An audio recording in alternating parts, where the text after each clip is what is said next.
처음 뵙는 분들도 계시고 또 5년 만에 다시 뵙는 분들도 계십니다. 저는 박성일이라고 하고요. 제가 이 아름다운 교회가 예전에 벽제제일교회로 그렇게 사역하고 있을 때 정확하게는 기억이 안 납니다만 95년 혹은 96년일 겁니다. 그때 청년 대학생이었고요. 그때 이제 이쪽으로 이제 우리 가족이 이사를 오면서 벽제제일교회를 오게 됐고요. 그래서 제가 2004년에 제가 서산으로 그 교사로 직장이 옮겨지는 바람에 서산으로 이사 가기 전까지 한 8년 정도를 섬겼던 그런 교회고 다시 이렇게 5년 만에 오게 됩니다. 기대하고 바라기는 또 하나님이 인도해 주셔서 다시 또 어떤 모습으로 또 다시 이 아름다운 교회에 다시 오게 될지 모르겠습니다만은 그날이 있기를 바라고요. 그때는 또 저를 처음 보고 저를 모르는 분들이 지금보다 훨씬 더 많아지기를 기대하고 이 땅에 아름다운 귀한 그 하나님의 형상을 드러내고 아름다움을 나타내는 그런 교회로 아름다운 교회가 든든히 아름답고 풍성하게 자리 잡기를 기대해 봅니다. 말씀 나누기 전에 다시 한번 서로 인사했으면 좋겠는데 이미 우리 정일기 집사님께서 이렇게 축복해 주셨는데 다시 한번 같이 서로 옆에 사람에게 다니지 마시고 자리에 앉으셔가지고 옆에 사람 앞에 사람 보면서 같이 축복했으면 좋겠어요. 하나님 우리와 함께 하십니다. 축복해 주시죠. 다시 한번 예수님이 우리의 소망이십니다. 축복해 주시면 좋겠습니다. 예수님을 따르는 당신이 세상의 빛입니다. 그렇게 한번 축복해 주시죠. 할렐루야. 제가 청년으로 이 교회 섬길 때 지금 앞에 섰던 그 포스포러스가 저도 있었고요. 저도 이제 감사하게도 찬양 인도도 하고 그런 역할도 할 수 있었던 기회가 있었는데 지금 이렇게 앞에서 찬양 인도하는 모습 보니까 저도 이제 나이를 먹었나 봅니다. 이제 자꾸 옛날을 돌아보게 되네요. 앞으로 뭐가 있을 일, 앞으로 될 일 뭐 이런 거 생각하기보다 옛날엔 이랬는데 이런 생각들 자꾸 하게 돼서 이렇게 어르신들 죄송하고요. 저도 그렇게 그런 때가 됐나 봅니다. 용서를 부탁드리고 그러면서 이제 너무 귀한 거예요. 아름답고 우리 김영석 집사님이 같이 포스포러스를 같이 저랑 했어요.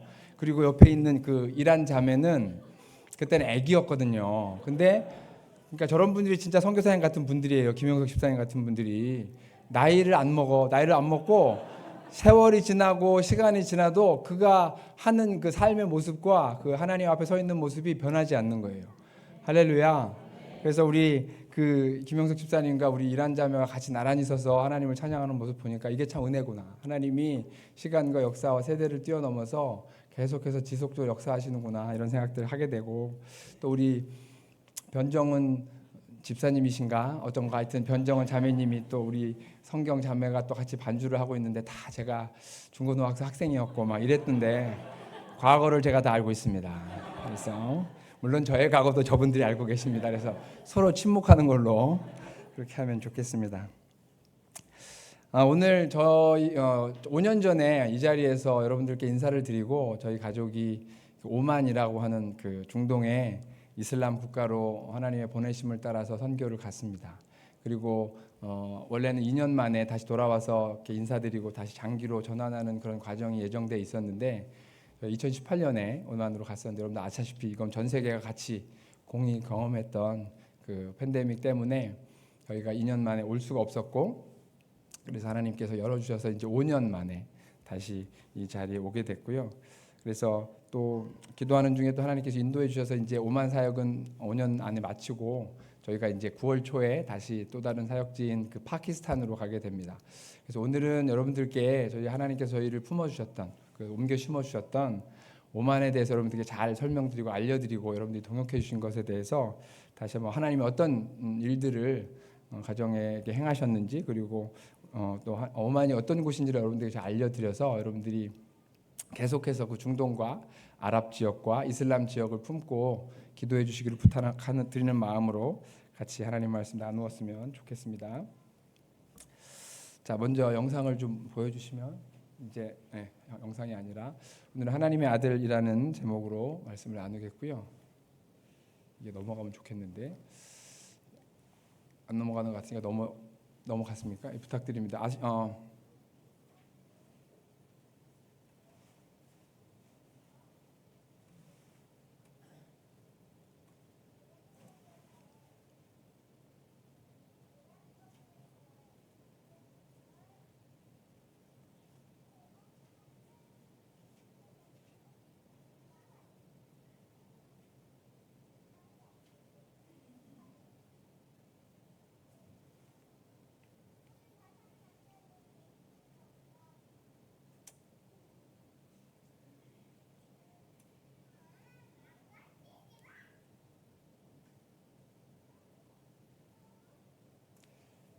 네, 먼저 오만에 대해서 간단하게 먼저 설명을 좀 드리겠습니다. 위치는 지금 지도를 보시지만 세계 지도를 보시지만 아시아 대륙이 이렇게 있습니다. 아시아 대륙, 우리가 살고 있는 아시아 대륙이고요.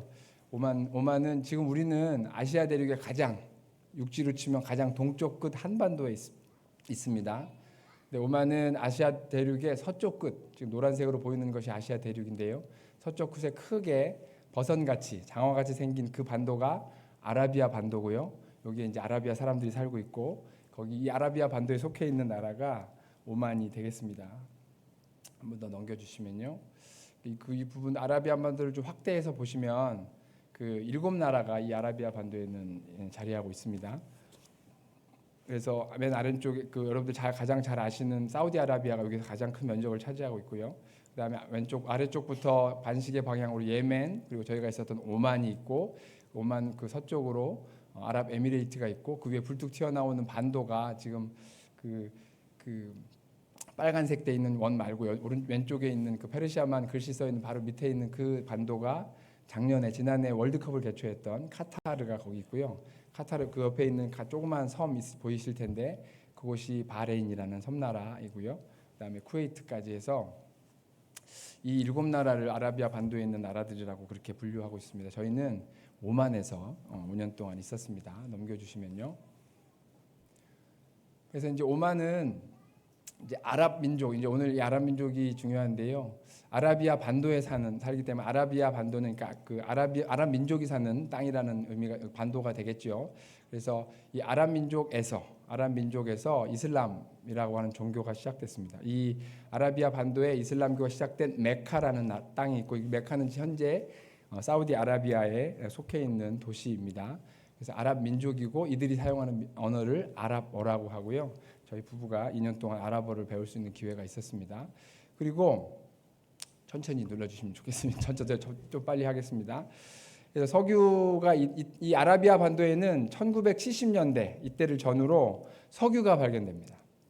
석유가 발견돼서 이 전과 이후에 이들의 운명이 바뀌어요. 이전에는 이들이 여기는 이따가 사진 몇 장 보여드리겠습니다만은 산이 그냥 민둥산 아무것도 없어요.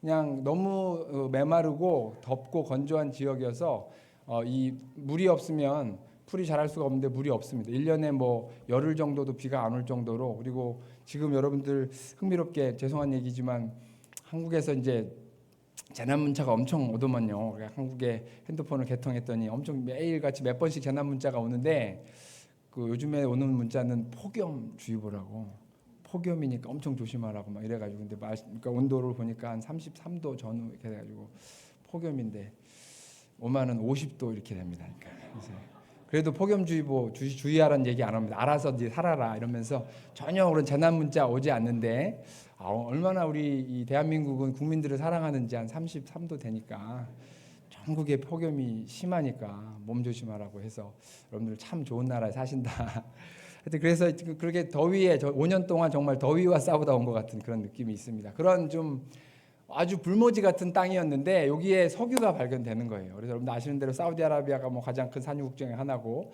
뭐 카타르, 쿠웨이트, 오만도 산유국이 됩니다. 그래서 그 전에는 그냥 유목하는 양치기들이었고, 그냥 여러분들 혹시 사진이나 어떤 그런 그림으로 본 적이 있으면, 영상이나 이렇게 낙차들이 줄줄이 사막을 다니는 어떤 그런 사진 혹시 보셨으면 그게 대상이에요. 그러니까 도시와 도시를 옮겨 다니면서 그 사람들이 이제 상인처럼 이제 장사를 하는 것이죠. 이게 이들의 주업이었고, 바닷가에 사는 사람들, 아까 반도니까 바다가 많잖아요. 바닷가 사는 사람들은 이렇게 진주 자맥질해서 목숨 걸고 진주를 맨몸으로 채취해서 파는, 그게 이들의 주요 산업이었습니다. 근데 이 나라에 이제 1970년대를 전후로, 빨리 발견된 건 1938년에도 발견됐는데요. 주로 이제 석유가 대거 발견되면서 이 나라의 운명이 바뀌었습니다. 지금 오늘 인사드린 분 중에 이제 지금 사우디아라비아 지금 새로운 그 프로젝트로 네옴시티 진행되고 있는데, 거기서 지금 일하시다 오신 분이 있어서 저희랑 같은 동네에서 아주 반갑게 인사를 드렸는데요. 그런 나라가 됐어요. 이제 세계가 아무도 거들떠보지 않는 나라였는데 석유가 나면서 거기는 세계의 중심이 되었고, 그러다 보니까 또 많은 다툼과 또 그런 분쟁도 있는 지역이 됐습니다. 그리고 이제 다음으로 나오는 게 이제 왕이 다스리는 나라입니다. 이거 저 너무 신기했어요. 여러분들이 가끔 이제 사극 같은 거 보잖아요. 그러면 이제 왕이 나오고 신하들이 나오고 이제 왕이 명령하고 뭐 이런 어떻게 그냥 우리 역사 속에 있었던 이야기들이 거기에서 현실로 지금도 있습니다. 그래서 강력한 왕이 다스려. 아까 보여드렸던 그 아라비아의 7나라 중 아라비아 반도 7나라 중에 6나라 여전히 왕이 다스리고 있는데 그냥 보통 왕이 아니에요. 그 중에서도 그 왕 중에서도 오만의 왕은 가장 많은 권한을 갖고 있어요. 놀라실지 모르겠는데 왕이어서 정치를 그가 다 좌우하고 평생입니다. 그리고 왕은 선거로 뽑히지 않는 거 아시죠? 그 혈통이 죽을 때까지 하면 그 다음 지명된 혈통이 뭐 세자가 됐던 이 사람이 그 다음 왕을 이어받는 거예요. 정치 지도자예요. 그리고 오만의 국립은행, 우리로 치면 한국은행 같은 국립은행 장을 겸임합니다. 그리고 내각을 총괄하는 총리를 또 겸합니다. 심지어 국방부 장관까지도 겸하는 진짜 왕이에요. 그런 나라가 있습니다. 이 지구상에 21세기에 있어요. 그래서 너무 신기하고 이상한 경험을 했습니다. 그래서 하여튼 그 뉴스를 보면 진짜 뉴스가 왕이 우리 법 몇 조 몇 항을 이렇게 말씀하였습니다. 마치 성경에 하나님이 말씀하시니 그대로 되니라 이런 것처럼 그냥 왕이 말하면 현실이 되는 거예요. 그런 일들이 벌어지는 곳이 오만이라는 왕국이었어요. 그리고 오만은 이 이슬람교가 그냥 개인의 종교가 아니라 국가의 종교입니다. 그래서 국가가 모든 그 신앙 어떤 그 행사나 프로그램이나 뭐 여러분들 혹시 들어봤겠죠. 제가 기도 편지를 통해서 말씀드렸지만 라마단이라고 하는 이슬람력으로 매해 9번째 달이 라마단이라고 하는 달입니다. 그 달은 한 달 동안 금식을 해야 해요. 그거를 처음 몇 주 전부터 국가에서 공지를 해요. 몇 월 며칠부터 이슬람력은 그 태양력 우리가 쓰는 태양력과 날짜가 좀 다릅니다. 그래서 매해 날짜가 바뀌어요. 태양력이. 그래서 태양력 기준으로 올해는 며칠부터 며칠까지가 라마단 금식기도 기간이니 여러분들 금식기도 준비하십시오. 이런 식으로 나라의 종교부에서 그런 것들을 관리하고 공지하는 국가 종교로서의 이슬람교예요. 그래서 여러분들 이런 것들을 이제 다 모든 이슬람교의 그 나라가 이렇지 않지만 이 아라비아 반도에 있는 이슬람교 국가들은 이렇습니다. 그래서 이 사람들은 태어날 때부터 자기가 이슬람을 믿는 사람들을 무슬림이라고 하거든요.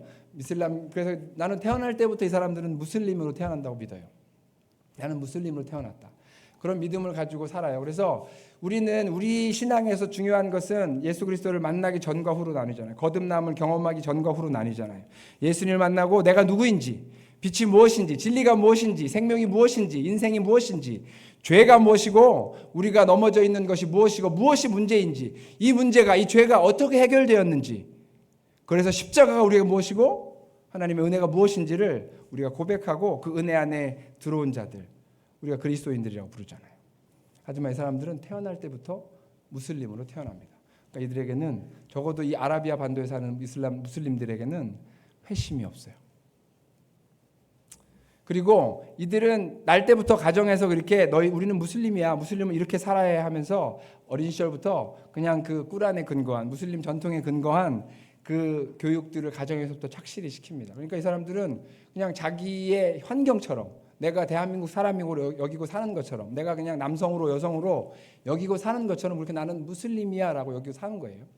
근데 거기서는 그 사람들은 그것뿐 아니라, 그러니까 이슬람은 개인의 종교이면서 가정의 종교고, 그리고 거기는 부족이라고 하는 아주 튼튼한, 여러분들 이 부족의 개념은 여러분들 구약 성경을 조금만 잘 읽어보시면 다 공유됩니다. 구약의 역사가 공유되는, 구약의 그 아브라함과 이삭과 야곱과 모든 이삭과 다윗과 이런 구약의 인물들의 이야기가 다 공유된, 구약을 공유하는 종교가 이슬람교입니다. 그래서 그 종교가 그냥 단지 개인의 종교를 넘어서 가족의 종교고, 자기 부족의 종교고, 자기 이제 국가의 종교까지 되는 곳이 이 땅이에요. 그래서 이곳에 있는 사역자들은 넘어야 될 산이 참 많은 거예요. 생각해 보세요. 여러분들 평생 태어날 때부터 나는 이슬람교고 무슬림이라고 믿고 살았던 사람인데 갑자기 다른 사람이 와가지고 사실은 말이야 진리가 다른 곳에 있고 여러분들이 알고 있는 것은 잘못된 길로 가고 있다고 얘기해주면 이 사람들이 그것을 받아들이는 건 너무 어려운 거예요. 정말 이곳은 진짜 그래서 은혜가 필요한 겁니다. 하나님이 진짜 이들에게 알려주셔야 되고 부어주셔야 되고 보여주셔야 눈이 떠지는 거예요. 그런 일이 있었어요. 그래서 있고 지금도 실제합니다. 하지만 오만엔 드물게 있습니다. 근데 문제는 뭐냐면, 그러면 이 사람은 어떤 일이 벌어지냐면 자기 개인적인 회심은 가능할 수 있는데 어느 순간 이제 가정의 종교를 떠나야 되는 거예요. 내 친족, 가문의 종교를 떠나야 되는 거예요. 내 부족의 종교를 떠나야 되는 거예요. 심지어 내 국가의 종교를 떠나야 되는 거예요. 그러니까 예수님을 믿기로 결정한 순간 이 사람한테는 이런 일이 벌어지는 거예요. 여러분, 그러니까 이거는 진짜 그야말로 인생이 바뀌는 결정이에요. 그 일을 저와 같은 사람들이 하기 위해서 있는 거예요. 그러니까 이게 진짜 은혜가 아니면 안 되는 지역입니다. 보통의 지역은 우리가 처음에 교육이나 의료, 우리나라도 처음에 조선시대 복음이 들어올 때 그 저희가 좀 여러 가지 열악한 환경이었으니까 의료 혹은 교육을 가지고 처음에 선교사님들이 사역을 시작하잖아요. 여기는 석유가 발견돼서 그런 거에 대한 필요가 없어요. 교육이 다 무료예요. 그 초등학교 유치원부터 대학교까지 모든 공립학교가 무료입니다. 그런 곳에 저희가 물론 더 좋은 교육을 가지고 시작할 수 있겠지만 이들에게는 그게 그렇게 큰 매력이 아닐 수 있는 거예요. 진짜 복음으로만.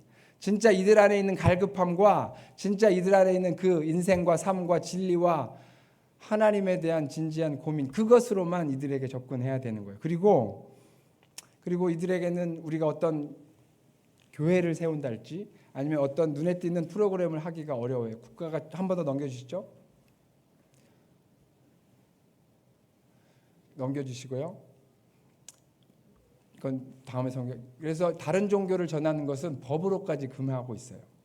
그래서 이런 상황이기 때문에 이곳에서는 복음을 전하는 것에 대해서 되게 지혜가 필요하고 창의적인 접근이 필요합니다. 그러다 보니까 근데 이제 한 가지 좀 이렇게 아시면 좋고 흥미로운 사실은 이 사람들 우리가 보통 생각하면 이슬람들은 약간 좀 호전적이고 위험하고 무섭고 막 테러리스트 이런 관점이 많이 있잖아요. 그런 거에 대한 뉴스 보도가 우리가 더 쉽게 접하게 되는 이슬람에 대한 소식이잖아요. 실제하고. 하지만 이것은 아주 사실은 소수인데 그것이 우리가 접하는 정보가 그게 더 크다 보니 사실은 그 양과 어떤 그 분포도에 비해서 훨씬 더 많이 그렇게 부딪히게 되고 알게 되는 영역이 좀 있습니다. 하지만 사실은 오만 사람들한테도 가끔 질문해. 너희들은 어떻게 종교의 이름으로 그렇게 너무 이렇게 위험한 테러를 사람들을 그렇게 그것도 어떤 목적한 테러도 아니라 민간인들까지 포함한 그런 위험한 행동을 하느냐 이렇게 친한 친구들이랑 물어볼 기회가 있어요. 그러면 오만에 있는 그 친구들은 그렇게 대답합니다. 저 테러리스트들은 우리는 저들을 이슬람이라고 보지 않는다. 저들은 꾸란을 잘못 이해하고 저들은 자기들의 필요에 의해서 그렇게 하는 것이지 저들을 우리는 우리와 같은 신앙인, 같은 무슬림으로 보지 않는다. 그렇게 여깁니다. 여러분들한테 그렇게 그래서 저희 가정이 저희가 중동에 있습니다. 저희가 오만에 있습니다. 뭐 이렇게 얘기 설명하면 딱 여러분들이 모든 분들이 한국 분들이 갖는 선입견이 있어요. 그렇게 위험한 데서 목숨 걸고 사역하시는군요. 이렇게 하는데 뭐 우리가 목숨은 다 걸고 살잖아요, 그죠? 우리 여러분들 다 똑같게 이렇게 최선을 다해 사시는데 그렇게 목숨을 걸고 그렇게 비장하고 위험한 곳 막 옆에서 막 지뢰가 터지고 막 폭탄이 오고 막 총알이 날아다니고 그런 곳이 아니라는 말씀을 드립니다. 거기는 왕이 다스리는 나라고요. 그리고 경제적으로 되게 부유한 나라여서 사실은 치안은 우리나라보다 더 좋다고 얘기할 수도 있어요. 저희가 집을 사는데 밖에 문을 안 잠궈도 돼요. 남의 집에 함부로 들어오지도 않아요. 남의 집에 이렇게 초인종을 들고 들어오면 어떤 일이 벌어지냐면 제가 그 사람들은 그냥 그 이슬람 계율에 이웃들이랑 자기의 좋은 것을 나누라고 돼 있어요. 그러니까 그것을 충실히 따르는 사람들은 아무 집이나 가서 초인종을 누르고 들어와요. 가지고 자기가 오늘 양을 잡았다고 이만큼 한 봉지 양고기를 주고 갑니다. 모르는 사람인데 나는 그러니까 이들은 이렇게 살아요. 그러니까 그렇게 평화롭게 살아가고 그냥 그 질서 있게 살아가는 사람들이에요. 그러니까 위험하지 않아요. 근데 중요한 건 그 위험보다 더 의미가 있고 저희가 다뤄야 되고 그런 기도를 부탁드리는 것은 그렇게 첩첩이 쌓여 있는 그들의 그 마음을 얻는 것, 그들 마음의 중심으로 가는 것, 그 문화와 그 제도와 국가 시스템 안에 막혀 있는 그들이 복음을 듣고 하나님께 나아가는 길을 얻어내는 것, 그것을 위해서 여러분들 기도해 주시기를 바라요. 이들은 그렇게 믿는 거예요. 우리가 알라가 우리에게 석유를 주셨다. 우리에게 알라가 있고 우리에게 꾸란이 있고 우리에게 석유라고 하는 경제적 부가 있는데 우리가 무엇이 부족하냐 이 말이에요. 우린 충분하다. 너희들 와서 너희나 잘해라. 우리는 충분하니까 우리 건들지 말아라. 이런 식의 태도가 기본적으로 있습니다. 물론 그들에게도 갈급한 영혼이 있고 그들에게도 필요가 있지만 그들의 기본적인 환경과 구조는 그렇다는 것. 그런 이해를 가지고 우리가 하나님 그 땅에 새 일을 행해 주십시오. 하나님 성령의 바람을 부어 주십시오. 하나님께서 행하시는 그 일을 따라 새 일이 일어날 줄 믿습니다. 그런 기도가 우리 가운데 있기를 바라는 거예요. 한 가지 여러분들이 좀 아시면 좋은 것은 뭐냐면 그래서 그런 곳에 가서 이제 친구를 만나요. 저희들은 이제 친구를 만나고 이웃들을 만나거나 아니면 일부러 좀 지방으로 찾아다니면서 교제를 합니다. 그러면서 이제 서로를 이제 소개하고 하면 그러니까 우리가 이렇게 저를 소개할 때 저는 예수 믿는 그리스도인입니다 이렇게 얘기합니다. 그러면 이제 우리가 혹시 생각하실 때 왜 예수 믿는 사람이라고 하면 저 사람들이 나를 배척하거나 막 이렇게 적대시하지 않을까 이렇게 생각하잖아요. 근데 오히려 여러분들 그 이슬람 사람들은 무교, 나는 종교가 없습니다 이렇게 하면 이상하게 생각해요. 어떻게 종교가 없을 수가 있어? 어떻게 신을 몰라? 어떻게 보이지 않는 세계에 대한 이해가 못해? 저 사람은 사람으로서 기본이 안 됐어. 사람이 아니야. 생각이 없어. 영혼이 없어. 이렇게 생각합니다. 어떻게 보이지 않는 세계를 모르고 신의 세계, 하나님의 세계를 모르냐는 거예요. 알라의 세계를 모르냐는 거예요. 그러니까 무교라고 얘기하면, 종교가 없다고 하면 오히려 이상하게 여깁니다. 근데 저는 예수님을 믿는 기독교인입니다 이렇게 소개하면 수준이 있는 사람이야. 기본이 됐어. 이렇게 해서 오히려 환대하고 호의적으로 대합니다. 이거 되게 중요합니다. 여러분들, 그러니까 이슬람 사람들은 그냥 대놓고 오히려 엄청나게 친절합니다.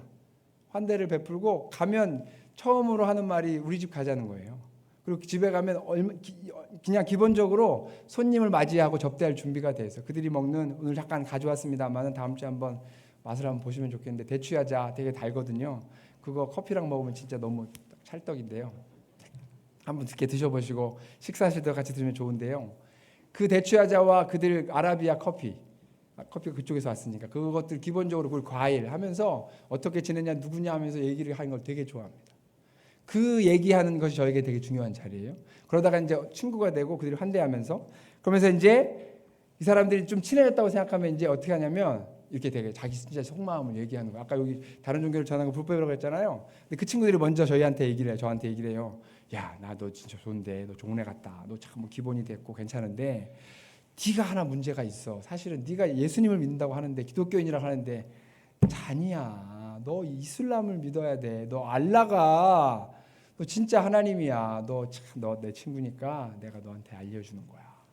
나와 같이 이슬람교 무슬림이 되자 이렇게 딱 얘기하는 거예요. 그러면 이거는 우리한테는 아주 좋은 찬스예요. 보세요. 제가 먼저 당신 진리를 알고 예수님께 오셔야 됩니다 얘기한 게 아니고 이 친구가 먼저 저한테 얘기했잖아요. 저는 이제 뭐예요? 이 친구가 얘기했잖아요. 대답해야 될 거 아니에요. 그죠? 그래서 고맙다 친구야. 네가 나를 그렇게 환대해주고 그렇게 너의 믿음까지 나눠줄 정도로 나를 신뢰하고 나에 대해서 이렇게 친밀감을 표현하는구나. 고맙다. 그죠? 맞잖아요. 그 다음에 근데 나도 너한테 할 말이 있어. 나도 너 참 좋은 믿음을 가지고 있구나. 나도 내가 믿는 예수님 믿고 나와 같이 그 하나님의 영광에 자리하기를 바래. 예수님이 우리 안에 십자가의 복음으로 함께 하셨어 라고 하면서 제가 예수님을 전할 수 있는 기회를 얻게 되는 거예요. 그 친구의 말 때문에. 지금 보시면 알겠지만 제가 복음을 전한 게 아니고 전했는데 그 친구의 먼저 한 말에 대해서 대답했잖아요. 그러면 이 대화는 이 친구한테는 아무런 아주 자연스러운 대화예요. 근데 제가 처음 보는 사람한테 다짜고짜 일로 와봐. 너 이슬람 내가 공부해 보니까 문제 있어. 니네 잘못됐어. 니네 성경을 같이 쓰는데 왜 성경을 그렇게 잘못 해석해? 잘못된 거야. 내가 제대로 된 길을 알려줄게. 제가 만약 이렇게 접근하면 이 사람들은 저를 부담스럽게 여기고 좀 더 좀 진지한 사람들은 저를 경찰에 신고할 수도 있어요. 이 사람이 나를 불쾌하게 했고 위험한 얘기를 한다. 그러면 저는 진짜 불법을 행한 사람이 되는 거예요. 오만의 실정법을 어긴 사람이 되는 거예요. 근데 아까 말씀드렸던 것처럼 이 친구가 먼저 한 얘기에 대해서 제가 대답했기 때문에 이거는 아주 자연스러운 대화가 된 것이고 이 대화는 계속해서 그 서로의 복음을 서로의 그 신앙을 나눌 수 있게 되는 것이고 저는 오히려 거리낌 없이 예수님에 대해서 저의 신앙에 대해서 고백할 수 있는 기회를 얻는 거예요. 그래서 지금도 여러 사람과 교제를 하고 있지만 한 분 같은 경우는 이분은 진짜 진지해요. 이분은 그 별 3개 군인 출신이에요. 별 셋으로 전역하신 예편하신 분인데 이분은 처음에 막 저한테 막 그 조금씩 저희 집에도 저희 집으로 초청도 해가지고 이제 같이 교제도 하면서 제가 처음에 이제 얘기를 하고 이제 이런 얘기도 같이 하고 이분도 되게 나이가 이제 은퇴하셨으니까 본인이 막판에 이제 인생에 정리하면서 자기가 이슬람을 전파해야겠다 이런 좀 생각을 하신 것 같아요 이분이. 그래가지고 일부러 저희 집도 방문하고 그러면서 교제도 하면서 제가 이제 그 당신이 믿고 있는 이슬람이 사실 이 성경에서 모든 것을 근거하고 있습니다라고 하면서 제가 아랍어로 된 성경을 줬더니 이분이 봤더라고요. 그러면서 교제가 됐는데 그래서 집에 가서 이분이 계속 꾸준히 한 번씩 영상이 됐던 이런 것들 계속 저한테 보내요. 그런 그 SNS로. 그래가지고 가끔 보내면서 이제 보내는 영상이 이제 뭐 한국 사람 중에 이슬람으로 이제 개종한 사람 이런 거 영상을 저한테 막 보내주는 거예요. 그런데 보내다가 가끔 보내다 한 달에 한두 번 보내다 안 보내요. 그래서 그러면 저도 얼마나 좋아요, 그죠? 그래서 저도 이런 사람도 있는데 또 이런 사람도 있지 하면서 저도 이제 같이 답신하면서 그분이랑 이런 식으로 계속해서 소통하면서 이제 복음에서 나눌 수 있는 기회를 얻습니다. 근데 이제 어느 날은 이제 이분한테 제가 혹시 이런 거 이제 그 보내는 거에 대해 제가 이제 고맙다 그랬어요. 당신이 이렇게 계속해서 나한테 관심을 가지고 이렇게 계속 연락하면서 이런 거 보내줘서 고맙고 내가 당신의 신앙과 종교를 알게 돼서 참 좋다. 이런 제가 좀 이렇게 좋은 얘기를 해줬거든요. 그랬더니 이분이 답신을 보내는 건데 내가 사실은 계속 너한테 가끔 보내면서 좀 내가 좀 찔리기도 하고 좀 조심스러웠다. 네가 싫어하면 어떡하나 이런 생각을 했는데 네가 이거 괜찮다고 하니 오케이 내가 더 본격적으로 보내봐 이러는 거예요. 그래서 그러니까 저도 어떻게 되는지 그래 고마워 하면서 저도 본격적으로 더 보내게 되는 그런 일이 되는 것이고 더 이제 지금은 저는 이제 오만을 나와 있잖아요. 그래서 요즘에는 워낙 SNS가 많이 되니까 더 이제 자신 있게 더 있는 그대로 이 사람에게 복음을 전할 수 있는 기회가 되는 거예요. 그래서 오만에서는 주로 이렇게 개인적인 만남 서로 대화하면서 자기 생각들을 주고받는 방식들로 복음이 전해지고 있다는 말씀을 드리고요. 또 일부에서는 이집트도 여러분 그 기독교인들이 있습니다. 그래서 이집트에 그 열성 있는 기독교인들 일하러 오만에 왔다가 여기는 이집트도 다 아랍어를 쓰거든요. 그래서 일하러 오만에 왔다가 이분들이 이 오만 사람들에게 복음을 전하겠다고 해서 비밀리에 지하에서 그렇게 예배를 드리는 분도 있고 거기에 모르게 참여하는 그런 되게 소수입니다. 오만 사람들도 있고 이런 식으로 오만에서는 복음이 조금씩 보이지 않는 듯 보이는 듯 전해지고 있다는 말씀을 드리고 싶습니다. 넘겨주시죠. 보시면 이제 이게 오만의 옷이에요. 오만의 옷인데 이 오만이 얼마나 아까 왕이 다스리는 나라라고 했는데 계속 다 사진 다 보여주시죠. 이런 식으로 이제 여성의 옷과 남성의 옷이 좀 다른데요. 지금 맨 마지막에 보여준 사진은 약간 컬러가 있는 옷인데 이거는 이제 명절이어가지고 약간 엄청 꾸며 입었어요. 꾸며 입어도 이렇게 온몸을 다 가려야 됩니다. 그래서 이제 남성과 여성들 이렇게 머리도 가리고 온몸을 가리는 옷을 입는데 이런 이게 오만의 전통 복식인데 그러니까 우리나라로 치면 막 갓 쓰고 옛날 그 조선시대 옷 입고 다니는 게 지금도 공식적인 의복이에요. 심지어 이렇게 옷을 제대로 갖추고 입지 않으면 벌금을 물어요. 1000리알 거기 합해 다니는 리알인데요. 1000리알이면 한 40만 원 정도 돼요. 그러니까 자국민들이 자기 이 전통 옷을 제대로 안 입고 다니면 벌금을 이렇게 됩니다. 또 한 번 적발됐는데 두 번째 재범으로 또 적발되잖아요. 그러면 2000리알 이렇게 돼요. 그러니까 이게 얼마나 특이한 나라인지 우리가 한복 안 입고 다니면 벌금 내야 되는 거예요. 한국 갓 안 쓰고 다니고 이러면 벌금 내야 되는 이런 정말 보수적이면서도 전통이 지금까지 고수되고 있는 나라입니다. 넘겨주시고요. 이게 오만의 산이고 이 산에서 본 도시입니다. 여기는 이제 무스카트라고 하는 수도입니다. 그래서 보시면 알겠지만 저게 이제 대부분 거의 한 99%의 오만의 자연 환경이라고 보시면 되겠습니다. 그러니까 산에 그냥 헐벗은 모습이 그대로 보이고 저기는 나무가 자랄 수가 없어요. 비도 안 오고 비도 아까 말씀드렸지만 열흘 정도밖에 안 와서 저게 오만의 산이고 저게 길이에요. 저거는 이제 산길입니다. 이제 도시에도 저런 길은 있지는 않습니다. 저건 산길 우리 셋째 아들이랑 제가 잠깐 트레킹을 가느라고 사진을 찍었습니다. 그리고 보시면 이제 우리 가족들과 함께 그 이제 산에서 내려오는 모습인데요. 보시면 저 민둥산 주변에 이제 도시가 저렇게 자리하고 있어요. 지금 이거는 이제 수도니까 집도 약간 좀 좋은 겁니다. 좋습니다. 집이 좋고 그래서 저런 집들을 짓고 예전에는 이제 오아시스 주변에 사람들이 모여 살았는데 지금은 이제 상수도가 돼서 바닷물을 이제 그 소금기를 빼서 그 맹물로 만들어 가지고 담수로 만들어서 그 이 상수도를 공급합니다. 그러다 보니까 이제 저는 몰랐는데요. 5년 동안 살아서 몰랐는데 여기 와서 이제 여름이니까 이제 그 두 가지인데요. 찬물로 샤워를 할 수 있었습니다. 무슨 말인지 잘 모르시겠죠. 여름에 저기가 50도 올라가니까 그리고 이제 물통이 물탱크가 다 지붕에 있어요. 좀 사진 잘 작아서 안 보이겠지만 이게 평평한 지붕인데 지붕 위에 물탱크가 있어요. 근데 50도에 저 뜨거운 태양에 그 물탱크가 다 데워지면 따뜻합니다. 따뜻한 길을 넘어서 이제 뜨거워요. 뜨거워서 진짜 화상을 입습니다. 그래서 이렇게 찬물을 튼다고 틀면 뜨거운 물이 나옵니다. 천연으로. 그래서 여기 왔는데 물을 틀었는데 찬물이 너무 잘 나오는 거예요. 찬물로 세수를 하다니, 찬물로 샤워를 하다니 너무 좋았고, 그 다음에 이제 그 또 하나는 이렇게 제가 까먹는다니까 얘기를 하다가 어떻게 합니까 이제 이거. 찬물로 샤워를 해서 좋았고, 그렇게 이제 그 샤워를 하다가 이제 느꼈는데 팔을 만져보는데 샤워 끝나고 이제 한국에 와서 팔이 엄청 뽀송뽀송하고 부드러운 거예요. 내가 피부가 이렇게 좋았나? 이런 생각을 갑자기 새삼스럽게. 왜냐하면 아까 말씀드렸듯이 바닷물을 그렇게 담수로 만들다 보니까 물이 너무 안 좋은 거예요. 그래서 엄청 거칠어졌고, 사실은 제가 지금 머리숱이 좀 이렇게까지 없진 않았는데 이렇게 많이 좀 이렇게 헤어졌어요. 제 머리카락이랑. 그게 이제 그런 좀 물이 좀 이렇게 좀 강한 물이어가지고 저뿐 아니라 모든 거기 계신 선교사님들은 이렇게 오기 전과하고 많이 변합니다. 특히 이쪽 부분이. 그래서 제가 그 예시 중에 하나인데요. 그런 물인데 한국에 와서 이렇게 샤워를 하니까 너무 피부가 좋아서 이렇게 참 좋은 물이고 시원한 물로 여러분들 샤워하시는 거 제가 다시 한번 보고 드립니다. 이런 자연이어서 너무 메마른 곳인데요. 넘겨주시면 광야에서도 생명이 자라요. 참 놀랍습니다. 이게 이제 여러분들이 다음 주에 선보시게 될 대추 야자라고 하는 열매인데요.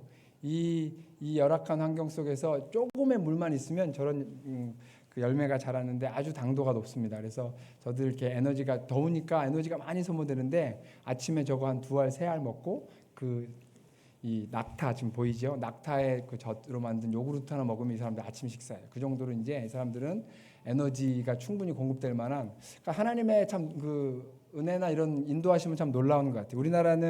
우리나라에서 이제 나고 자란 사람들이니까 우리 땅에서 나는 음식이 우리 몸에 가장 좋은 거잖아요.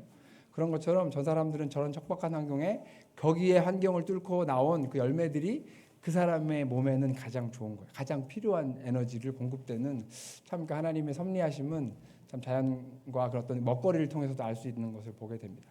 저렇게 원래 크진 않은데 막 세상에 이런 일이 있는 것처럼 막 크게 막 수확이 많이 된 저걸 보여준 거고요. 오른쪽에 보시면 저게 이제 나무가 유향 나무입니다. 여러분, 유향은 성경에도 등장합니다. 어떤 그 성지순례하는 어떤 영상을 봤는데 이분은 좀 아시는 분이더라고요. 그래서 성지순례 장소로 오만도 왔더라고요. 왜냐하면 저 유향이 예수님의 그 태어나실 때 황금과 모략과 유향이 그 박사들을 통해서 받은 선물이잖아요. 그 유향이 저 유향이고, 살랄라라고 하는 오만의 큰 도시가 있는데 거기 바닷가 도시에서 가장 최상품의 유향이 난다고 해요. 그래서 그 살랄라에서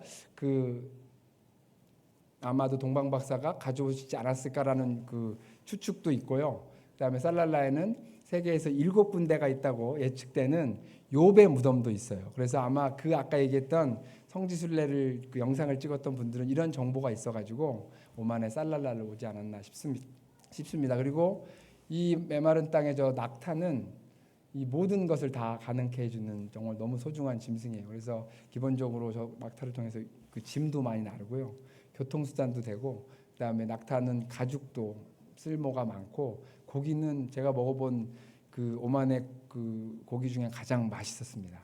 그리고 여러분들 메르스 낙타 고기 먹으면 안 된다고 하는데 제가 메르스를 비껴서 먹었습니다. 걱정하지 마시고. 그다음에 낙타 젖도 풍성이 나와서 여기는 우리가 우유 먹듯이 낙타 젖으로 우유와 요구르트도 만들어 먹습니다. 그리고 낙타는 그 채식 동물이기 때문에 그 채소를 먹은 다음에 내려온 배설물이 말리면 연료로도 활용합니다. 그리고 전쟁이 나면 우리 말처럼 낙타 타고 전쟁을 벌여요. 여러분들 그 아라비아의 로렌스 같은 영화 혹시 보셨으면 그때 전투 장면에 낙타 타고 하는 전투가 나옵니다. 이렇게 그 메마른 땅에서도 생명의 흔적이 있었어요. 근데 하나님이 그것을 넘어서 놀라운 일들을 보여주셨는데요. 넘겨주시면, 저 보시면 저게 폭포잖아요. 이거 하나씩 보여주세요. 말씀해 주시면 하나 드리면, 이게 폭포잖아요. 저게 원래는 그냥 아까 그런 산이에요. 아무것도 없는 산. 근데 비가 한 1시간, 2시간 오면 저런 일이 벌어져요.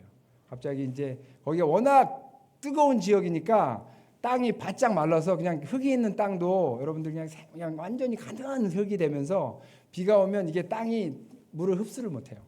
그래서 바로 그냥 이런 시멘트 땅에 비가 온 것처럼 그냥 낮은 곳으로 물이 모이면서 급속도로 그냥 그 와디라고 하는 건천에서 물이 그냥 생기면서 그냥, 그래서 비만 오면 1-2시간 정도 비만 오면 꼭 뉴스에 나와요.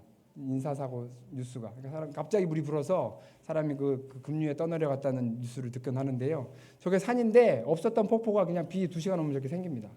물이 갑자기 떠오르고요.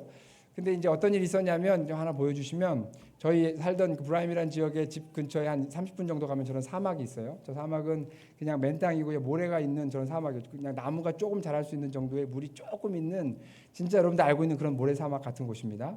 근데요. 2020년 1월에 거기로서는 되게 많은 비가 내렸어요. 한 이틀 정도, 1박 2일 정도 비가 내렸어요. 그래서 어떤 일이 벌어졌냐면요. 저런 일이 벌어졌어요. 저희가 같은 곳입니다. 저게 사막인데 비가 와가지고 누가 모르는 사람이 보면 저 유원지인지 알지 뭐 이렇게 누가 사막이었다고 믿겠습니까? 저를 믿어주세요. 저기가 같은 곳입니다. 그래서 저기가 저렇게 물이 가득한 공간이 됐어요. 비 한 이틀 정도 왔는데 그리고 이제 비가 많이 오면 여기는 이제 사람들이 막 비보름 엄청 나와요. 그리고 비 오면 특히 학생들이 좋아합니다.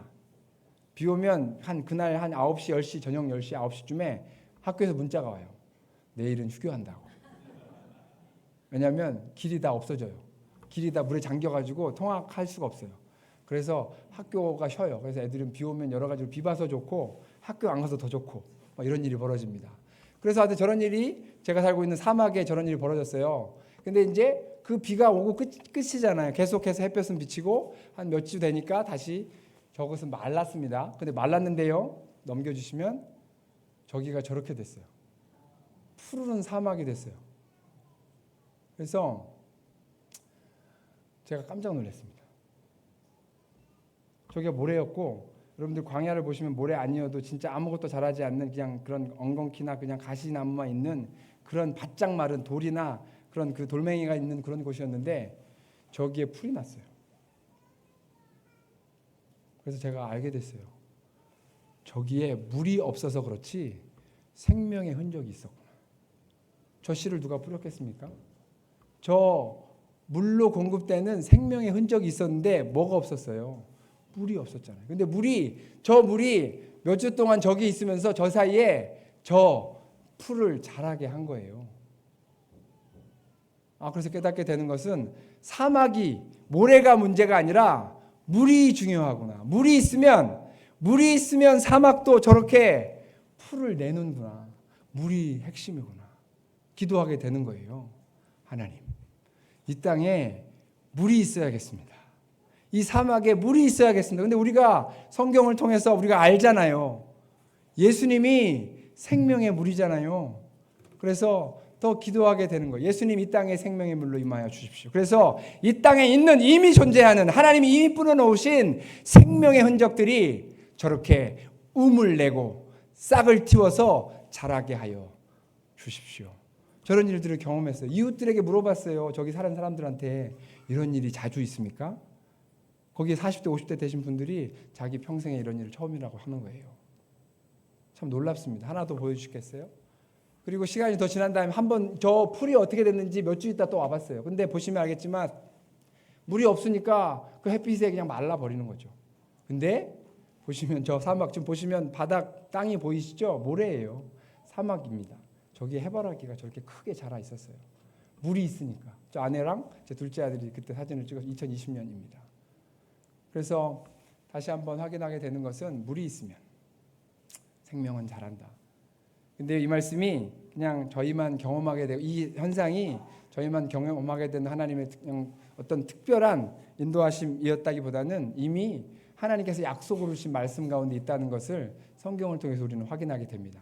넘겨주시겠어요?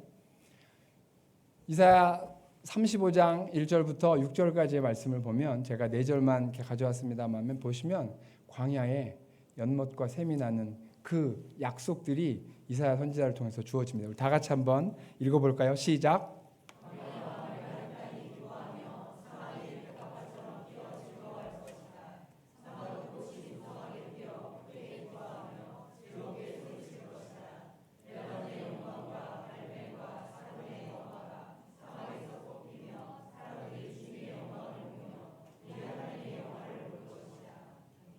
아멘. 성경에는 하나님께서 우리에게 알려주시는 것은 하나님의 나라, 하나님이 다스리시고 하나님의 통치가 임하며 우리가 하나님 백성 되어서 백성된 존재를 깨닫고 우리가 하나님 백성답게 살아가는 것, 하나님을 나타내고 예수 그리스도가 보여주신 그 길을 따라가는 것, 그것을 그리스도인이라고 알려주시고 그 일이 예수님이 시작하신 하나님 나라 안에서 작동하고 역사한다고 성경은 일관되게 창세기부터 계시록까지 알려줍니다. 그 하나님의 나라.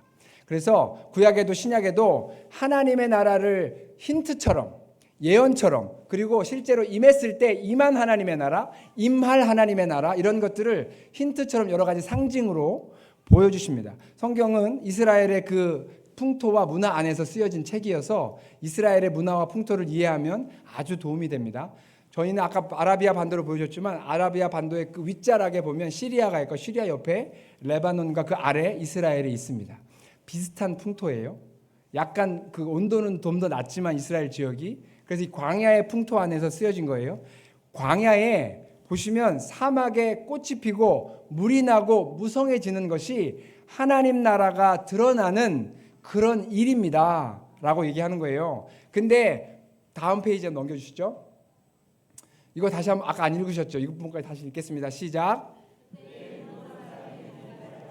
귀먹은 사람의 귀가 열릴 것이다. 그때에 다리를 절던 사람이 사슴처럼 뛰고 말을 못하던 혀가 노래를 부를 것이다. 광야에서 물이 솟겠고 사막에서 시냇물이 흐를 것이다.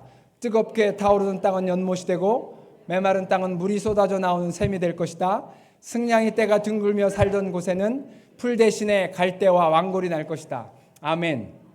사막에 물이 나는 장면과 함께 뭐가 있냐면 뜻밖에도 약간 좀 문맥에 맞지 않는 말씀이 등장하잖아요. 그때 사막에 물이 나고 사막에 풀이 자라면 그때 눈먼 사람의 눈이 밝아진다는 거예요. 그때 귀먹은 사람의 귀가 열린다는 거예요. 그때 다리 절던 사람이 사슴처럼 뛰고 말을 못하던 혀가 노래를 부를 것이라는 거예요. 뭐예요? 치유와 자유가 선포된다는 거예요. 치유가 자유가 선포되는 것이 어디예요? 하나님의 나라잖아요. 그러니까 구약에는 이런 식의 광야의 그 환경을 가지고 하나님 나라가 임하면 하나님 나라가 임할 것인데 그곳은 사막이 그렇게 장미꽃이 피는 사막이 풀을 내는 풍요로운 것이 될 거라는 거예요. 그 자리에 치료받을 사람들이 치료받고 그 약하던 사람들이 회복한다는 약속이 있는 거예요. 이 말씀은 다음 넘겨주시죠. 예수님이 당신의 사역을 시작하기 전에 회당에서 이사야서를 찾아 읽을 때 했던 말씀으로 우리가 자연스럽게 연결시킬 수 있어요. 우리가 아는 대로 예수님은 하나님의 나라를 선포하시고 시작하신 분입니다. 그래서 여러분들 이 아는 얘기처럼 이 얘기를 예수님이 지금은 이렇게 두루마리 성경을 읽으면서 대답하지만 세례 요한의 질문에 대해서 세례 요한이 감옥에 갇혀서 제자들을 보냅니다. 예수님 오실 리가 당신이십니까? 우리가 다른 일을 기다려야 합니까?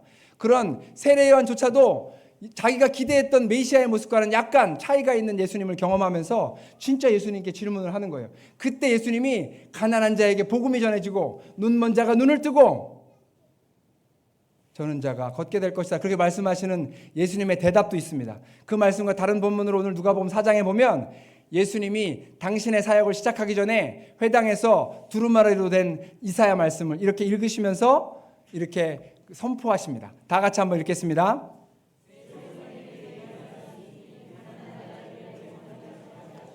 내게 기름을 부으시고 나를 보내사 포로된 자에게 자유를 눈먼 자에게 다시 보게 함을 전파하며 눌린 자를 자유롭게 하고 주의 은혜의 해를 전파하게 하려 하심이라 하였더라. 이에 예수께서 그들에게 말씀하시되 이 글이 오늘 너희 귀에 응하였느니라 하시니. 아멘.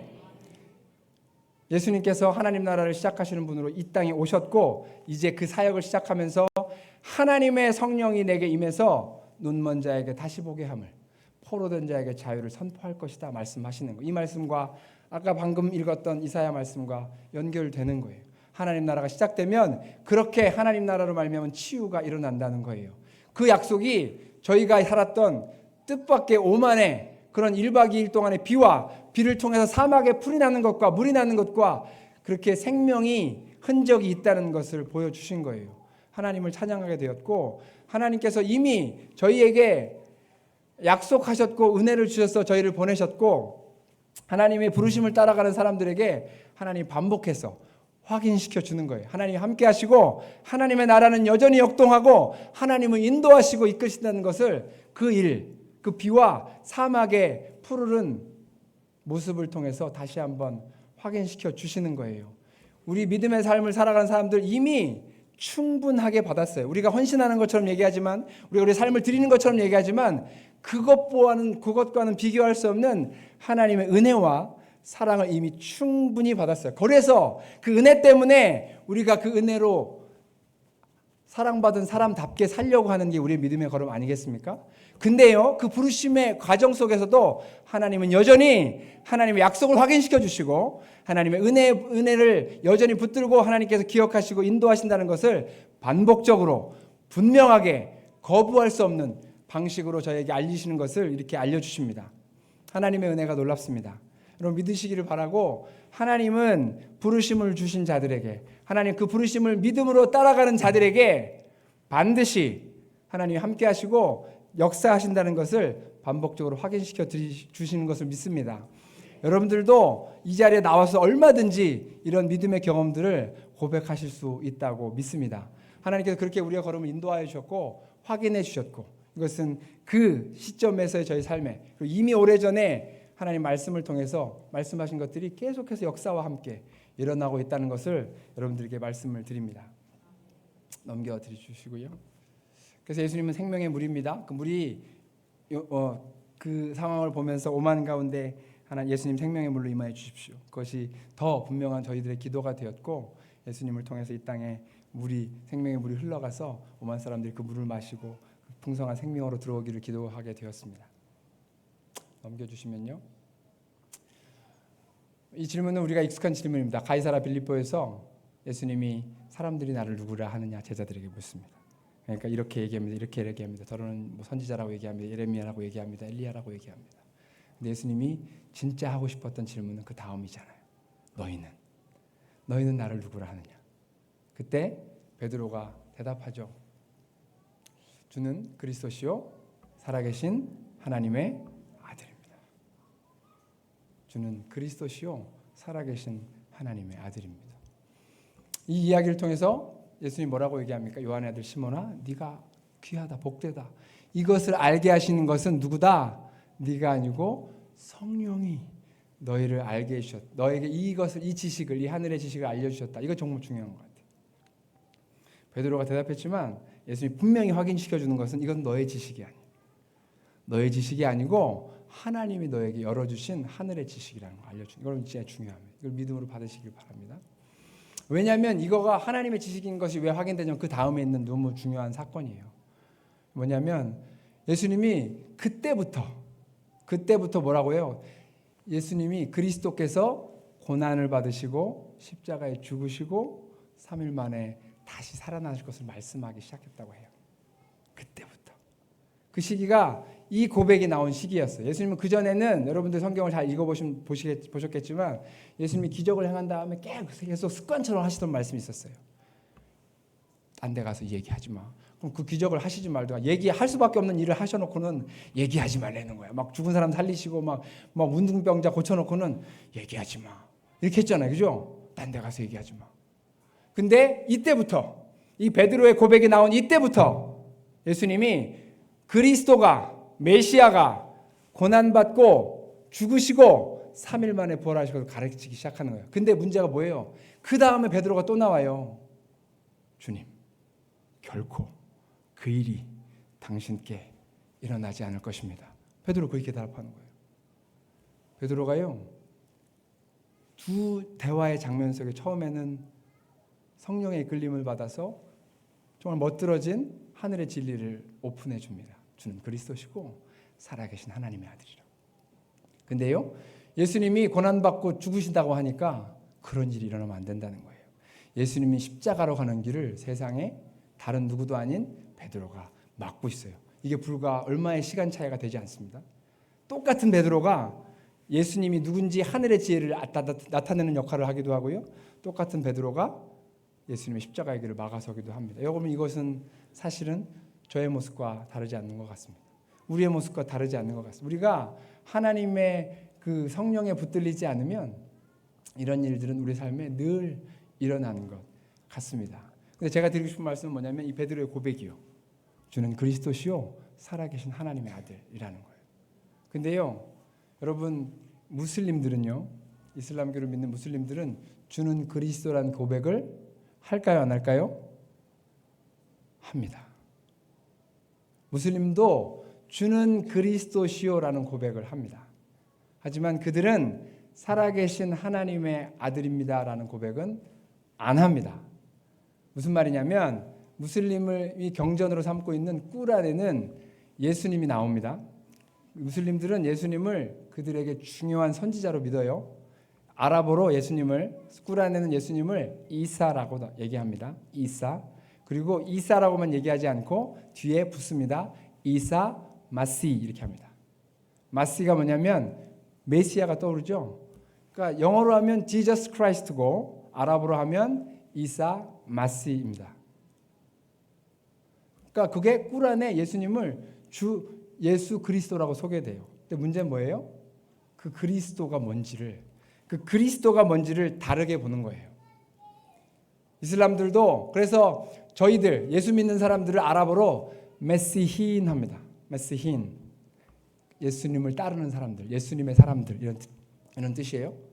그러니까 이슬람도 그런 기본적인 정보는 갖고 있지만 그들에게 이 메시아, 그들에게 그리스도는 다른 거예요. 똑같아요. 오늘 베드로가 얘기했던 거가 똑같아요. 그들에게 그리스도는 고난받을 수 없는 거예요.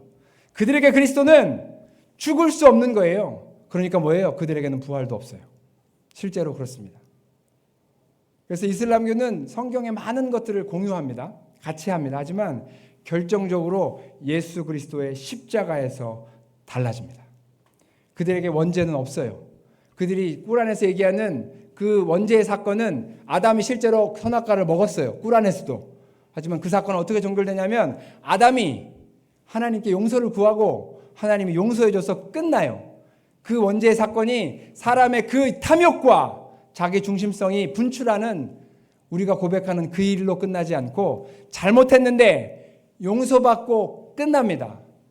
원죄가 없으니 그 원죄의 사건부터 이 끊임없이 반복되는 우리가 도무지 해결할 수 없는 망가진 인생 가운데 하나님의 은혜로 예수 그리스도가 오시잖아요. 그러니까 그 맥락이 없어지는 거예요. 예수는 선지자 중에 하나일 뿐이에요. 예수님의 십자가에서 예수님은 죽지 않으셨어요. 그러니 부활도 없고 그러니까 우리가 부활 신앙, 십자가를 따라가는 신앙도 없는 거예요. 베드로는 안타깝게도 그가 모르는 사이에 지금 이 무슬림 같은 모습을 가졌어요. 주님 결코 그런 일이 일어날 수 없습니다. 메시아가 죽다니요. 메시아가 고난받다니요. 여러분 하나님의 아들은 고난받으셨어요. 하나님의 아들은 죽으셨어요.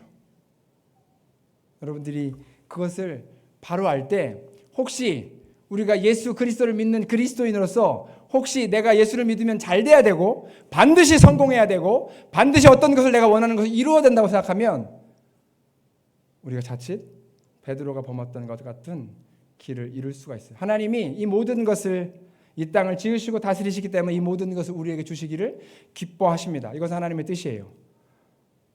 하지만 그것만이 아니에요. 때로는 하나님의 나라를 위해서 우리가 고난을 받는 것도 우리가 심지어 목숨을 거는 것도 하나님께서는 기뻐하시는 것입니다.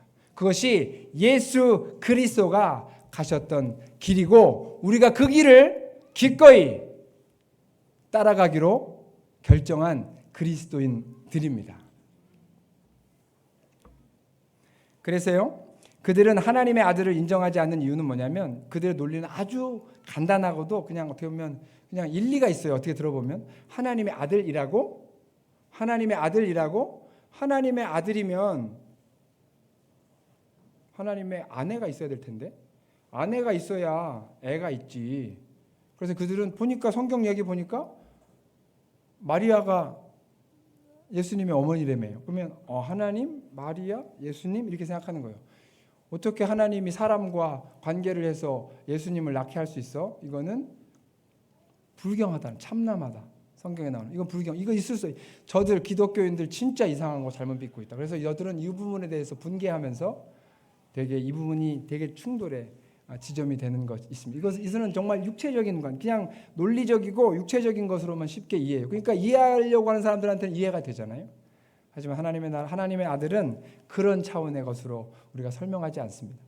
그냥 그 인간의 그 가족의 구조를 가져와서 설명하기 위한 끌어온 비유 같은 것이지, 그래서 실제로 하나님과 마리아의 이런 것들을 가져온 것이 아닌데, 오히려 그들의 짧은 지식과 믿음 없음으로 인해서 오히려 그들이 불경을, 그들이 어리석은 일들을 하고 있는 것을 우리가 알 수 있어요. 이것을 가지고 싸울 수 없죠. 하지만 계속해서, 그래서 이들과 계속 대화하면서 무엇이 참인가, 무엇이 정말 우리에게 참 생명을 주는 것인가를 계속해서 그렇게 씨름하면서 성령께서 인도하시는 것을 기대하면서 그들 앞에 서야 되는 것입니다. 넘겨주시죠. 넘겨주시고요. 제가 드린 말씀. 그래서 이들은 십자가를 통한 구원이 아니라 내 노력으로 구원을 받는다고 해요. 그래서 이들은 죽을 때까지 자기가 구원됐는지 되지 않았는지를 알 수 없어요. 죽는 자리에서 자기가 평생 좋은 일을 했던 거와의 무게와 평생 잘못한 것의 무게, 율법을 지키자는 이 무게를 달아서 조금이라도 무게가 큰 것, 좋은 일이 더 무게가 많이 나가면 천국, 나쁜 일이 무게가 더 많이 나가면 지옥, 이렇게 믿고 평생 이 사람들은 자기가 어떤 미래가 있는지를 알지 못하고 살아갑니다. 그래서 이들이 어떤 열심히 신앙생활 하는 이유 중에는 그런 불안감이 같이 있다는 것도 말씀을 드리겠습니다. 넘겨주시죠. 근데요, 그렇게 믿음의 길에서 그렇게 길을 잃었던, 그래서 때로는 성령의 인도하심을 받았고 때로는 하나님의 인도하심을 받았던 베드로가 예수님이 십자가에서 죽으시고 부활하신 이후에 베드로를 만나서 예수님이 베드로가 이렇게 얘기해 줍니다. 다 같이 읽겠습니다. 시작.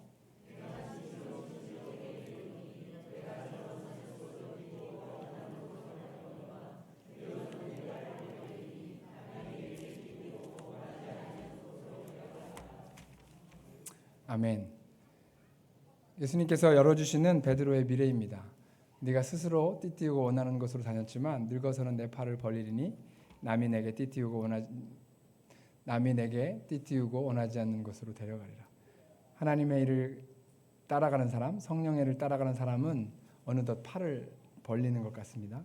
내가 원하고 내가 목적한 길을 가는 것에서 팔을 벌리고 남이, 진리가, 성령이, 하나님이, 예수의 법이 우리를 띠띠우고 때로는 것이 우리가 원하지 않는 길일지라도 우리를 이끌어 가시는 그런 경험이 베드로의 삶 가운데 있었고, 이거는 베드로만의 삶이 아니고 하나님 안에 있는, 은혜 안에 있는 그리스도를 따라가는 저희 모두의 그 바른 발걸음이 될 것이고 미래가 될 줄 믿습니다. 때로는 우리가 기우뚱 하나님을 따라서 그 은혜를 따라가고 인도하심을 따라가도, 때로는 또 우리가 우리의 욕심과 우리의 생각과 내 생존을 위해서 몸부림치면서 기회를 놓쳐버리는, 하나님의 길을 놓쳐버리는 그런 모습이 있을 때마다 다시 한번 성령을 의지하고 우리 가운데 이미 주신 하나님의 은혜를 신뢰하는 그런 일들이 우리 가운데 있기를 바라는 것입니다. 하나님 말씀 한 번 다시 한번 보겠습니다. 에스겔서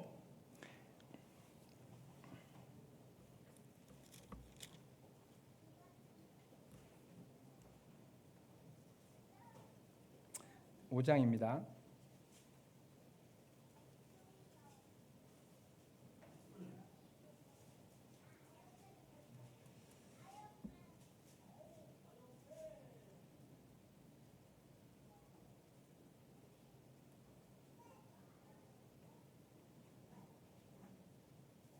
(5장) 5절 6절입니다. 이거 5년 전에 제가 이 자리에서 메시지를 드릴 때 설명드렸던 말씀인데요. 5장 6절 다시 한번 말씀드리고 싶습니다.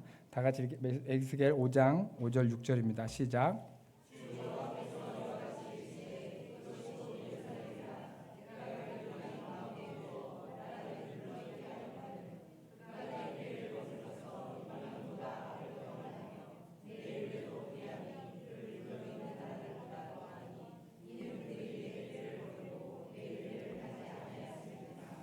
아멘.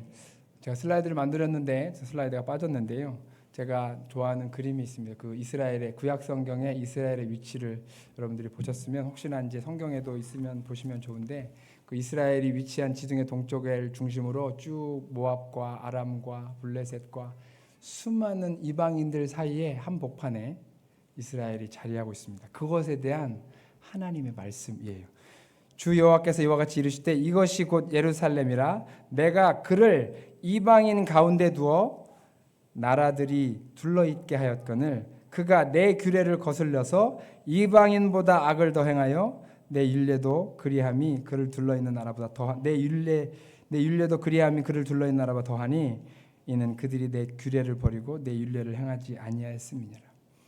이게 무슨 말? 하나님의 의도는 예루살렘을 그 이방인의 중심에 두고 하나님을 따라가는 하나님의 백성이 그 자리에 있어서 오히려 이방인으로 둘러싸여 있는 그들에게 하나님이 누구인지, 하나님을 따라가는 사람이 어떻게 살아가는지를 보여주라고 거기를 두신 거예요. 우리가 생각할 때는 하나님 어떻게 이럴 수가 있습니까? 우리를 불러놓고 우리를 어떻게 첩첩산중 켜켜이 모든 우리를 둘러서 이방인들 중간에 우리를 두실 수 있단 말입니다. 우리의 친구는 누구고 우리의 동역자는 누구입니까? 이렇게 불평할 수 있는데 하나님의 의도는 아니라는 거예요. 너희를 이방인 중심에 둔 이유는 너희 때문에 너희 이방인들이 나를 알게 하기 위한 거라는 거예요. 우리가 오해하는 거예요. 우리를 그냥 하나님 믿는 사람으로 둘러싸고 그래서 우리가 다 충분히 많으면 그 세력과 그 힘을 가지고 뭔가를 보여준다고 하는 거예요. 아니고 그게 아니라 하나님과 함께하는 믿음의 사람들이 자기를 둘러싸고 있는 하나님을 알지 못하는 사람들에게 하나님이 이런 분이십니다. 나를 부르시고 나와 함께하시고 역사하시는 하나님이 이런 분이십니다라고 증거하는 사람이 그 부르심이 이스라엘과 예루살렘의 부르심이라는 거예요. 이거는 지금 저와 여러분의 삶과도 무관하지 않다고 믿습니다. 오늘 본문 말씀으로 다시 가겠습니다. 마가복음입니다. 오늘 마가복음 15장 25절부터 끝까지 읽은 내용을 보시면 예수님의 십자가의 배경입니다. 보시면 예수님의 십자가가 가운데 있고요. 양편에 강도가 있고 여러분들 그 그림을 아실 거예요. 보세요. 예수님을 중심으로 해서 양편에 강도가 있고 그때 제3시가 되어 예수님이 십자가에 못 박힙니다. 가장 중앙에. 그리고 지금 예수님을 둘러싸고 있는 사람들은 먼 발치에서 예수님의 어머니도 계시고 요한도 그 자리에 있었다고 성경은 증언합니다. 근데요, 오늘 읽었던 본문을 보시면 29절에 보면 지나가는 자들이 머리를 흔들며 예수를 모욕합니다. 31절에 보면 대제사장들도 서기관과 함께 예수를 희롱합니다. 그러면서 그들이 같이 하는 말이 뭐냐면 내가 너를 구원하여 십자가에서 내려오라. 너는 남은 구원하지만 자신은 구원할 수 없단 말이냐? 라고 하면서 예수님 중심으로 양쪽에 강도가 있고요. 여러분들 강도 얘기는 오늘 나오지 않습니다만 이 본문에 한쪽 편 강도는 역시 그대로 너 어떻게 좀 해봐 라고 하면서 똑같이 십자가형을 당하는 강도 하나마저도 예수님을 조롱합니다. 예수님은 그 생애를 십자가에서 마무리하는 그 마지막 순간까지 그를 조롱하고 모욕하고 우습게 여기는 사람들 둘러싸여 있어요. 그런데 그에 대한 예수님의 반응은 무엇이었어요? 주님, 저들의 죄를 저들에게 돌리지 마십시오. 저들이 하는 것이 무엇인지 알지 못합니다. 이것이 예수님의 기도였고 조심 보는 것처럼 나의 하나님 어찌하여 나를 버리시나이까 하면서 숨이 지시고 예수님의 그 십자가에서 내려오라고 하는 마지막 도전을 뿌리치시고 거기서 죽으시기를 결정하고 그 자리를 지키시고 죽으십니다. 이것이 하나님의 아들입니다. 구약의 예루살렘과 이스라엘에게 하나님이 원하셨던 것, 이방인에게 둘러싸여서 그들과 같이 되지 말고 오히려 그들에게 하나님의 질서를, 하나님의 법을, 하나님의 사랑을 나누라고 부름받은 너희가 그 부름이 무엇인지 알지도 못한 채로 오히려 더 이방인보다 더 이방인같이 되었다. 그러니 하나님이 이방인을 쫓아내듯이 이스라엘을 쫓아낼 수밖에 없는 거예요. 그건 민족의 문제가 아니고 그들의 태도와 삶의 모습의 문제였던 거예요. 그래서 이스라엘은 그 하나님의 약속의 땅을 지키지 못하고 그곳에서 쫓겨날 수밖에 없었어요. 근데 오늘 말씀 속에 예수님은 십자가에서 자기를 둘러싸고 있는 그 조롱하는 자들과 모욕하는 자들 사이에서 당신의 그리스도 되심을, 하나님의 아들 되심을 놓치지 않으셨어요. 너는 남을 구원하는 자라고 얘기하면서 너는 어떻게 구원하느냐? 이 치명적인 질문 앞에서 예수님은 침묵하셨습니다. 오히려 하나님께 버려짐을 받아들이셨어요. 그리고 십자가에서 묵묵히 다 이루었다 말씀하시면서 죽으십니다. 그것이 베드로가 고백했던 주는 그리스도시요 살아계신 하나님의 아들입니다 라는 고백입니다. 이 현장에 있었던 백부장이 오늘 본문에 나옵니다. 이 백부장은 여러분 이 십자가에서 벌어진 일을 처음 보았겠습니까?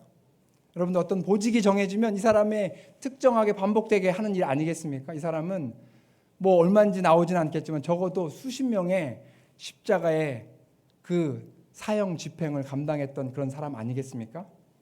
이 사람은 예수님이 끌려오고 십자가 달리시고 그 숨지는 순간까지 그 현장에 함께했던 사람입니다. 베드로도 거부했고 무슬림은 받아들이지 않고 지금까지도 예수의 하나님의 아들 되심은 비밀처럼 소수의 믿음의 사람들에 의해서 유지되고 있는데 이 시각, 이날, 이때 백부장, 이방인 로마 사람에 의해서 이렇게 고백되는 거예요. 이에 성소 휘장이 위로부터 아래까지 찢어져 둘이 되니라. 예수를 향하여 섰던 백부장이 그렇게 숨지심을 보고 이르되 이 사람은 진실로 하나님의 아들이었도다 하더라. 아멘. 사랑하는 여러분, 우리는 예수 그리스도를 주는 그리스도시요 살아계신 하나님의 아들입니다 라고 고백하는 사람들입니다. 하나님의 아들은 고난받으시고 십자가에서 죽으셨고 그를 온통 둘러싸고 있는 수많은 조롱과 모욕에도 굴하지 않고 흔들리지 않고 그 자리, 하나님의 역사가 이루어지는 자리, 하나님의 약속이 이루어지는 자리를 지키셨어요. 우리는 그런 예수님을 따라갑니다. 여러분들이 삶의 현장이 저는 저의 삶과 여러분의 삶이 다르다고 전혀 생각하지 않습니다. 여러분이 하나님 있는 그 자리, 그리스도인으로 예수님의 제자로 있는 그 자리, 그 자리가 하나님이 보내신 자리인 줄 믿습니다.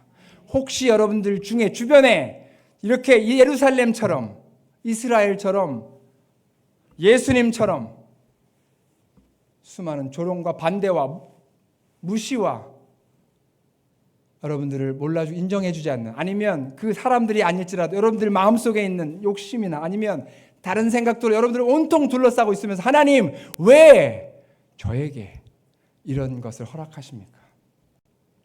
그러면서 원망하시는 분 있습니까?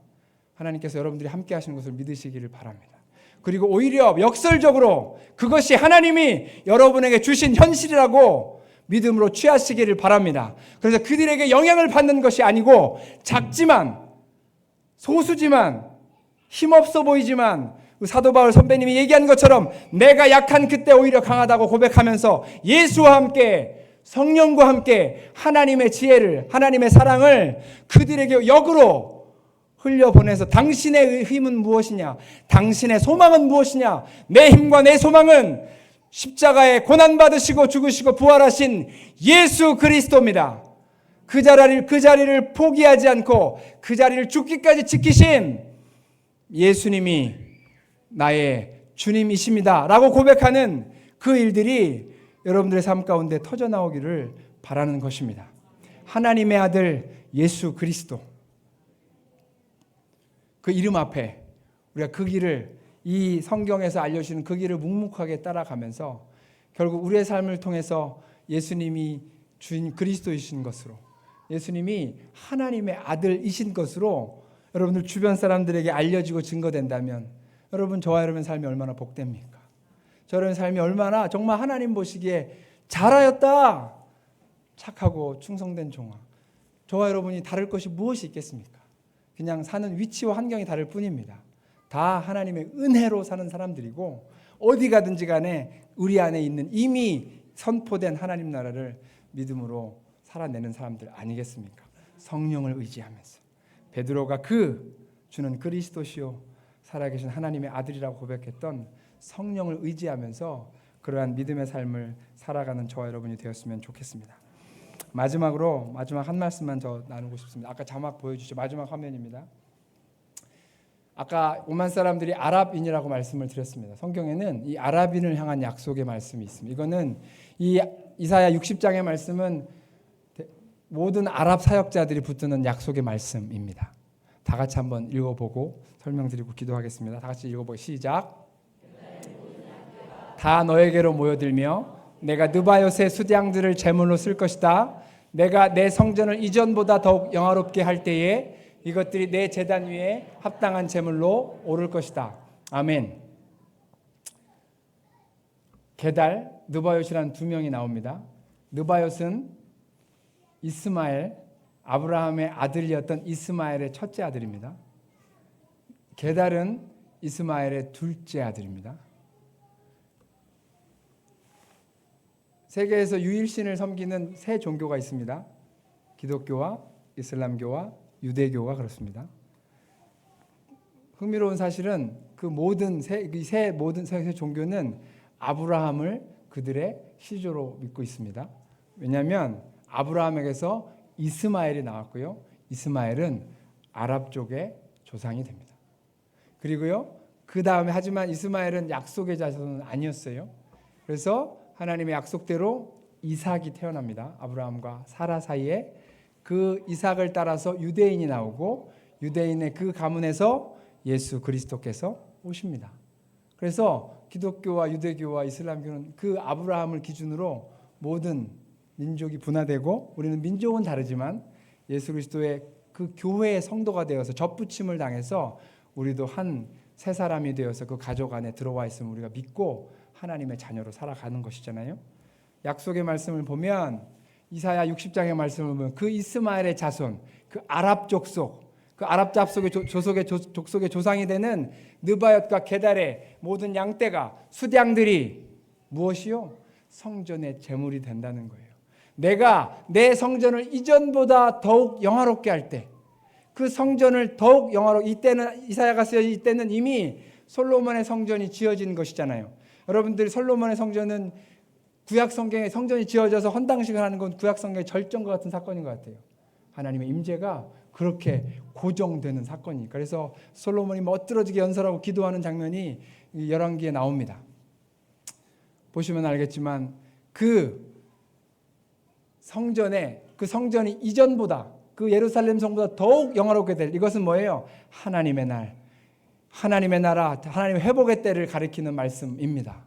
그때 그 이스마엘의 후예 아랍 족속의 그 이들이 유목민들이니까 양떼와 수장들이 성전에 제물을 공급할 거라는 거예요. 그래서 뭐예요? 제단 위에 합당한 제물로, 여러분 제물하면 흠없는 제물이 있고 정결한 합당한 제물이 있는 거예요. 이방인이라고 불리우는 이스마엘의 자손 아랍인이라고 불리우는 그들의 양들이 숫양들이 여러분 이전보다 더 영화롭게 된 성전의 제물이 될 것이에요. 그들은 우리 옆에서 함께 하나님을 예배하게 될 것입니다. 아랍인이 이 무슬림들이 회복될 것입니다. 이것은 저희의 믿음의 선포가 아니고 하나님의 약속입니다. 저희 같은 사람들은 그 약속을 붙드는 거예요. 주님 어느 때에 어떤 방식으로 그것을 기대하면서 주의 약속 이루어 주십시오. 그것을 기도하는 사람들입니다. 여러분들도 저희를 보내셨으니 같은 마음으로 기도를 부탁드립니다.